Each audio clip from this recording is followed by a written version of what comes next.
आकाशवाणी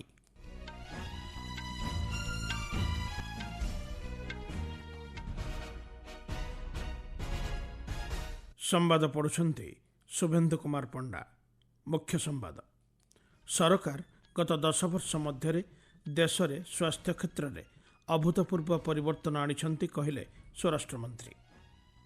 आगामी बिहार विधानसभा निर्वाचन परिप्रेक्षी में भारत और नेपाल सीमांत अंचलर सुरक्षा स्थिति समीक्षा कले निर्वाचन कमिशनर। हैदराबाद अग्निकांड घटना राष्ट्रपति शोक प्रकाश।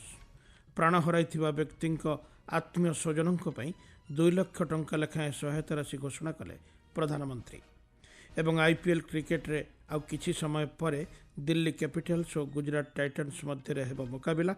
गुजरात टॉस जीति बोलिंग करने को निष्पत्ति। स्वराष्ट्र मंत्री अमित शाह कहते नरेंद्र मोदी सरकार गत 10 वर्ष मध्य विभिन्न योजना माध्यम स्वास्थ्य क्षेत्र में अभूतपूर्व परिवर्तन आनिछंती। गुजरातर मेहसाणा जिल्लार गोजारिया ठारे के पटेल एवं मधुबेन के पटेल नर्सिंग कॉलेजर नवनिर्मित कोठा को उद्घाटन करने अवसर में श्री शाह कहते ए नर्सिंग कॉलेज रे उत्तम स्वास्थ्य सुविधा उपलब्ध थिबारु निकटवर्ती ग्रामर गरीब रोगी माने उपकृत होई परिबे।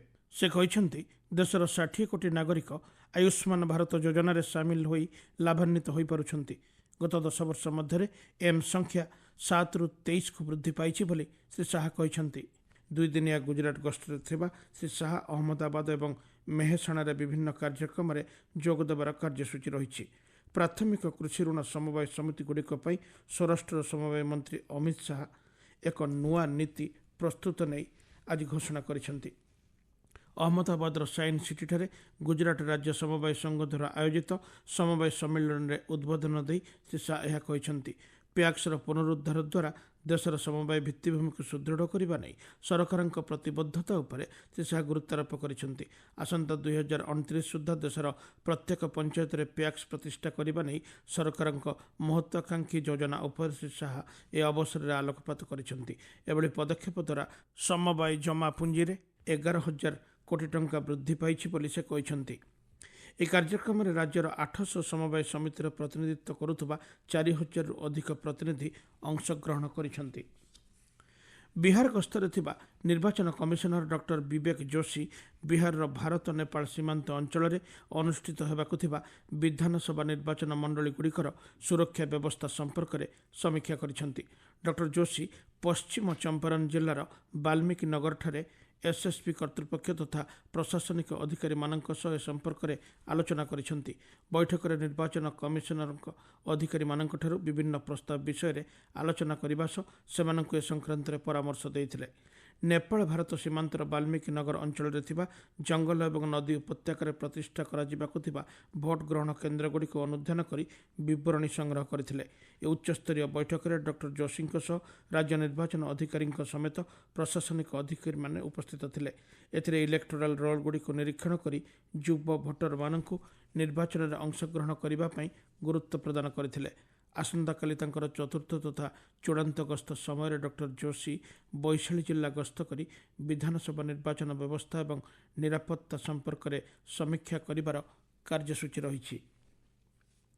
राष्ट्रपति द्रौपदी मुर्मू हैदराबाद अग्निकांड में प्राण हराइथिबा अनेक लोकंक समेत महिला एवं शिशु मानंक पई गभीर शोक प्रकाश करिसेंती। तांको वार्तारे राष्ट्रपति प्राण हराइथिबा लोकंक आत्मीय स्वजनंक प्रति समवेदना जणाइबा सह आहत मानंक आशु आरोग्य कामना करिसेंती। तेलंगानार हैदराबाद स्थित गुलजार हाउस रे आज सकाळे घटिथिबा अग्निकांड में प्राण हराइथिबा लोकंक पई प्रधानमंत्री नरेंद्र मोदी मध्य गभीर शोक प्रकाश करिसेंती। सामाजिक गणमाध्यम पोस्ट करी प्रधानमंत्री प्राण हराइथिबा 17 जन व्यक्ति निकटतम आत्मीय स्वजनों पई प्रधानमंत्री जातीय रिलीफ पांठिरु 2 लाख टंका लेखाएं सहायता राशि प्रदान करने घोषणा करने सह आहत मानक 50,000 टंका लेखाएं अनुकंपामूलक सहायता प्रदान करने को निर्देश देइछंती।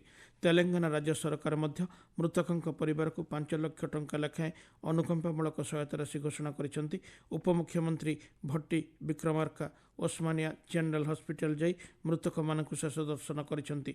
मुख्यमंत्री रेवंत रेड्डी आहत तथा अग्निकांड में प्रभावित लोक मानक पई समस्त प्रकार सहायता जोगाई देबाकू प्रशासन को ନିର୍ଦ୍ଦେଶ ଦେଇଛନ୍ତି। ହାଇଦ୍ରାବାଦର ଚାର୍ମିନାର ନିକଟବର୍ତ୍ତୀ ଗୁଲଜାର ହାଉସ୍ ଅଟ୍ଟାଳିକାର ପ୍ରଥମ ଓ ଦ୍ୱିତୀୟ ମହଲାରେ ଘଟିଥିବା ଅଗ୍ନିକାଣ୍ଡରେ 8 ଜଣ ଶିଶୁ ଏବଂ 6 ଜଣ ମହିଳାଙ୍କ ସମେତ 17 ଜଣଙ୍କର ପ୍ରାଣହାନୀ ଘଟିଛି। ପୁଲିସ ମହାନିର୍ଦ୍ଦେଶକ ଡକ୍ଟର ଜିତେନ୍ଦର କହିଛନ୍ତି, ପ୍ରାଥମିକ ତଦନ୍ତରୁ ଜଣାପଡ଼ିଛି ସର୍ଟ ସର୍କିଟ୍ ଯୋଗୁଁ ଏହି ଅଗ୍ନିକାଣ୍ଡ ଘଟିଥିଲା ଏବଂ ଘର ଭିତରେ ଅତ୍ୟଧିକ ଧୂଆଁ ଭର୍ତ୍ତି ହୋଇଯିବା ଯୋଗୁଁ 8 ଜଣ ଲୋକ ଶ୍ୱାସରୁଦ୍ଧ ହୋଇ ପ୍ରାଣ ହରାଇଛନ୍ତି। ଅନ୍ୟ 11 ଜଣ ଗୁରୁତର ଆହତମାନେ ଚିକିତ୍ସାଧୀନ ଅବସ୍ଥାରେ ପ୍ରାଣ ହରାଇଥିବା ନେଇ ପୁଲିସ ଡିଜି ସୂଚନା ଦେଇଛନ୍ତି। କେନ୍ଦ୍ର କୋଇଲା ଓ ଖଣି ମନ୍ତ୍ରୀ ଜି କିଶନ ରେଡ୍ଡୀ ଘଟଣାସ୍ଥଳ ପରିଦର୍ଶନ କରିବା ସହ ଆହତଙ୍କୁ ସମସ୍ତ ଚିକିତ୍ସା ସେବା ଯୋଗାଇ ଦେବା ପାଇଁ ନିର୍ଦ୍ଦେଶ ଦେଇଛନ୍ତି। ଆପଣମାନେ ସମ୍ବାଦ ଶୁଣୁଛନ୍ତି ଆକାଶବାଣୀରୁ। ସ୍ୱାସ୍ଥ୍ୟମନ୍ତ୍ରୀ ଜେପି ନଡ୍ଡା କହିଛନ୍ତି, ସାରା ଦେଶ ସାହସୀ ସୈନିକଙ୍କ ତ୍ୟାଗ ଏବଂ ସମର୍ପଣ ପାଇଁ ଗର୍ବିତ। ଉତ୍ତରାଖଣ୍ଡର ସୀମାନ୍ତ ଜିଲ୍ଲା ପିଥୋରାଗଡ଼ରେ ଆଜି ଶ୍ରୀ ନଡ୍ଡା ସେନା, ଆଇଟିବିପି ଏବଂ ଏସ୍ଏସ୍ବିର ସୈନିକମାନଙ୍କୁ ଭେଟି ଅପରେସନ୍ ସିନ୍ଦୁରର ସଫଳତା ପାଇଁ ଧନ୍ୟବାଦ ଜଣାଇଥିଲେ। ଏହି ସମୟରେ ସୀମାର ପ୍ରତିରକ୍ଷାରେ ନିୟୋଜିତ ଅସ୍ତ୍ରଶସ୍ତ୍ର, ଉପକରଣ ଏବଂ ଅନ୍ୟାନ୍ୟ ପ୍ରତିରକ୍ଷା ସମ୍ବଳ ବିଷୟରେ ମଧ୍ୟ ସୂଚନା ଦେଇଥିଲେ। 2 ଦିନିଆ ପିଥୋରାଗଡ଼ ଗସ୍ତରେ ଥିବା କେନ୍ଦ୍ରମନ୍ତ୍ରୀ ଶ୍ରୀ ନଡ୍ଡାଙ୍କୁ ଜିଲ୍ଲାପାଳ ଭାଇବ୍ରେଣ୍ଟ ଗ୍ରାମ ଅଧୀନରେ ଚାଲିଥିବା ବିଭିନ୍ନ ଯୋଜନା ଏବଂ ପ୍ରସ୍ତାବିତ କାର୍ଯ୍ୟକ୍ରମ ବିଷୟରେ ଅବଗତ କରାଇଥିଲେ।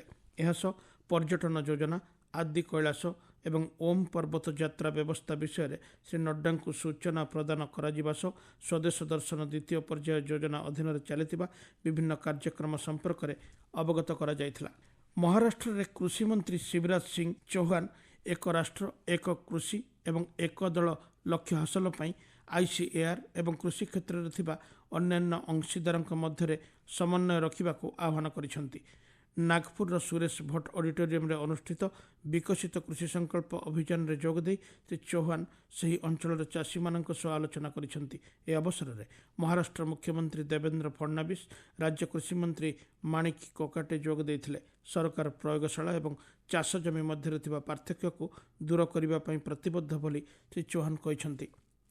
ICARର ବୈଜ୍ଞାନିକମାନେ କୃଷି ସମ୍ପ୍ରସାରଣ ଅଧିକାରୀମାନଙ୍କ ସହ ଗ୍ରାମାଞ୍ଚଳକୁ ଗସ୍ତ କରି ଚାଷୀମାନଙ୍କୁ ଉତ୍ତମ ମାନର ବିହନ ଏବଂ କୃଷି ଉଦ୍ଭାବନ ବିଷୟରେ ସଚେତନ କରିବାକୁ ସେ ପରାମର୍ଶ ଦେଇଛନ୍ତି। ଆନ୍ତର୍ଜାତୀୟ ମୁଦ୍ରାପାଣ୍ଠି IMF ପାକିସ୍ତାନ ଉପରେ 11ଟି ନୂତନ ସର୍ତ୍ତ ଲାଗୁ କରିଛି। ଭାରତ ଓ ପାକିସ୍ତାନ ମଧ୍ୟରେ ସାମ୍ପ୍ରତିକ ଉତ୍ତେଜନା ପରିସ୍ଥିତିରେ ଅଧିକ ପାଣ୍ଠି ପ୍ରଦାନ କରିବା ଉପରେ ବିପଦ ଥିବା ନେଇ IMF ଏହି ପଦକ୍ଷେପ ନେଇଛି। ଏହି 11ଟି ନୂତନ ସର୍ତ୍ତ ସହ ପାକିସ୍ତାନ ଉପରେ ଲାଗିଥିବା ସର୍ତ୍ତ ସଂଖ୍ୟା 50କୁ ବୃଦ୍ଧି ପାଇଛି। ଭାରତୀୟ ପାଣିପାଗ ବିଭାଗ ମଧ୍ୟ ମହାରାଷ୍ଟ୍ରର କୋଙ୍କଣ ଏବଂ ଏହାର ପାର୍ଶ୍ୱବର୍ତ୍ତୀ ଅଞ୍ଚଳରେ ପ୍ରବଳରୁ ଅତି ପ୍ରବଳ ବର୍ଷା ହେବା ନେଇ ଆସନ୍ତାକାଲିଠାରୁ 25 ତାରିଖ ପର୍ଯ୍ୟନ୍ତ ଅରେଞ୍ଜ ୱାର୍ଣ୍ଣିଂ ଜାରି କରିଛି। ପାଣିପାଗ ବିଭାଗ କହିଛି, ଆସନ୍ତା 22 ତାରିଖ ଦିନ କର୍ଣ୍ଣାଟକ ତଟବର୍ତ୍ତୀ ଅଞ୍ଚଳରୁ ପୂର୍ବ କେନ୍ଦ୍ରୀୟ ଆରବ ସାଗର ଅଞ୍ଚଳରେ ଏକ ଲଘୁଚାପ କ୍ଷେତ୍ର ସୃଷ୍ଟି ହେବାର ସମ୍ଭାବନା ରହିଛି। ଏହା ଅଧିକ ଘନୀଭୂତ ହୋଇ ଉତ୍ତର ଦିଗ ଆଡ଼କୁ ଅଗ୍ରସର ହେବା ନେଇ ମହାରାଷ୍ଟ୍ରର ବିଭିନ୍ନ ଅଞ୍ଚଳରେ ବର୍ଷା ହେବାର ସମ୍ଭାବନା ରହିଛି। ଆସନ୍ତା 5 ଦିନ ପର୍ଯ୍ୟନ୍ତ କୋଙ୍କଣ ଓ ଗୋଆ ସମୁଦ୍ର ଅଶାନ୍ତ ରହିବା ନେଇ ମତ୍ସ୍ୟଜୀବୀମାନଙ୍କୁ ସମୁଦ୍ର ଭିତରକୁ ଯିବା ନେଇ ବାରଣ କରାଯାଇଛି।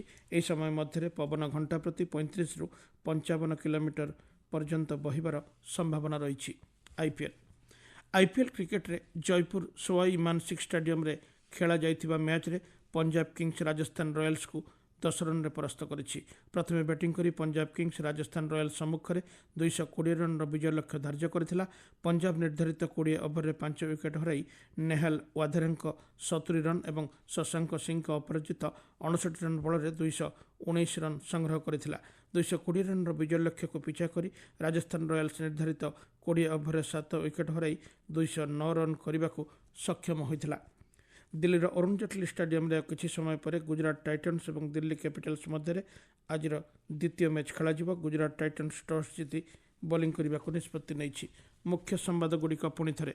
ସରକାର ଗତ 10 ବର୍ଷ ମଧ୍ୟରେ ଦେଶରେ ସ୍ୱାସ୍ଥ୍ୟ କ୍ଷେତ୍ରରେ ଅଭୂତପୂର୍ବ ପରିବର୍ତ୍ତନ ଆଣିଛନ୍ତି କହିଲେ ସ୍ୱରାଷ୍ଟ୍ରମନ୍ତ୍ରୀ। ଆଗାମୀ ବିହାର ବିଧାନସଭା ନିର୍ବାଚନ ପରିପ୍ରେକ୍ଷୀରେ ଭାରତ ନେପାଳ ସୀମାନ୍ତ ଅଞ୍ଚଳର ସୁରକ୍ଷା ସ୍ଥିତି ସମୀକ୍ଷା କଲେ ନିର୍ବାଚନ କମିଶନର। ହାଇଦ୍ରାବାଦ ଅଗ୍ନିକାଣ୍ଡ ଘଟଣାରେ ରାଷ୍ଟ୍ରପତିଙ୍କ ଶୋକ ପ୍ରକାଶ। ପ୍ରାଣ ହରାଇଥିବା ବ୍ୟକ୍ତିଙ୍କ ଆତ୍ମୀୟ ସ୍ୱଜନଙ୍କ ପାଇଁ 2 ଲକ୍ଷ ଟଙ୍କା ଲେଖାଏଁ ସହାୟତା ରାଶି ଘୋଷଣା କଲେ ପ୍ରଧାନମନ୍ତ୍ରୀ। ଏବଂ IPL କ୍ରିକେଟରେ ଆଉ କିଛି ସମୟ ପରେ ଦିଲ୍ଲୀ କ୍ୟାପିଟାଲ୍ସ ଓ ଗୁଜରାଟ ଟାଇଟନ୍ସ ମଧ୍ୟରେ ହେବ ମୁକାବିଲା। ଗୁଜରାଟ ଟସ୍ ଜିତି ବୋଲିଂ କରିବାକୁ ନିଷ୍ପତ୍ତି। ସମ୍ବାଦ ଶେଷ ହେଲା।